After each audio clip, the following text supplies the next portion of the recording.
The room was bathed in shadows, the kind that seemed to move just out of the corner of Elena's eye. The table before her, made of ancient oak, was cluttered with papers, books, and strange relics, puzzle pieces she'd never expected to find. As she worked through the manuscript's cryptic clues, the weight of the truth began to settle heavily on her shoulders. The veil between the past and present was thinning, and it was no longer just her own fate hanging in the balance. That evening, she received an invitation. A letter, elegantly scrawled in black ink, arrived at her door, the seal an intricately designed quill crossed with a dagger. The words were brief, but to the point. Dr. Dracula, we know what you are searching for. We know what you will find. Come to us, or you will find yourself hunting shadows alone. The order of the quill. Elena didn't hesitate. She'd spent too many nights fearing that the world was closing in around her. Her instincts screamed at her that this was more than just another academic society, it was a clandestine order that operated far beyond the realms of academia. What she didn't expect was the deep, unsettling chill in the air as she approached their headquarters. The building stood like a crypt in the heart of Bucharest, its windows darkened with age and grime. Inside, the walls were lined with books, some ancient, some recent, but all of them meticulously organized, catalogued, and covered in dust. The smell of musty parchment and incense mixed with a hint of something more metallic, more dangerous.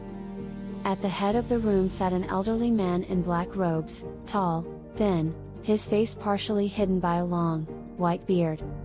He motioned for her to sit. "We've been watching you, Dr. Dracula," his voice was low, rasping as if it had been used in secret for centuries.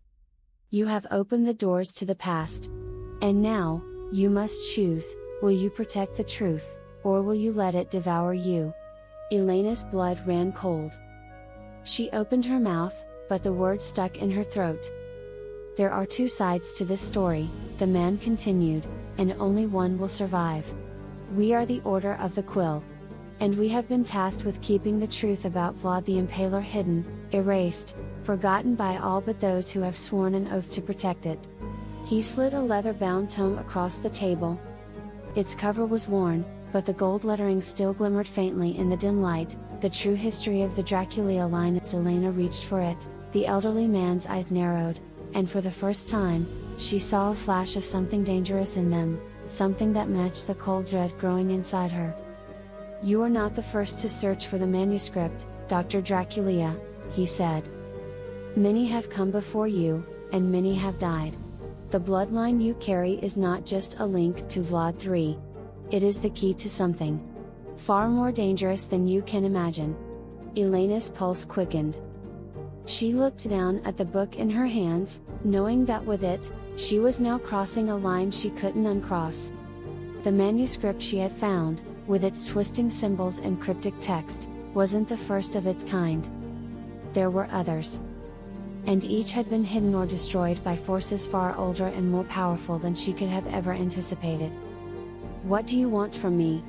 Elena finally asked, her voice steady despite the storm brewing inside her. "The truth," the man said simply. "You must stop reading that manuscript.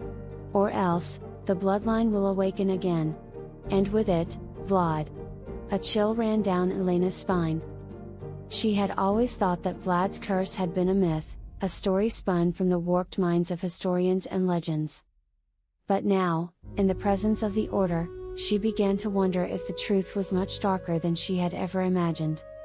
As she turned the page in the ancient tome, the door to the room creaked open, and a woman entered, pale, with dark eyes and a slender figure that seemed to glide rather than walk.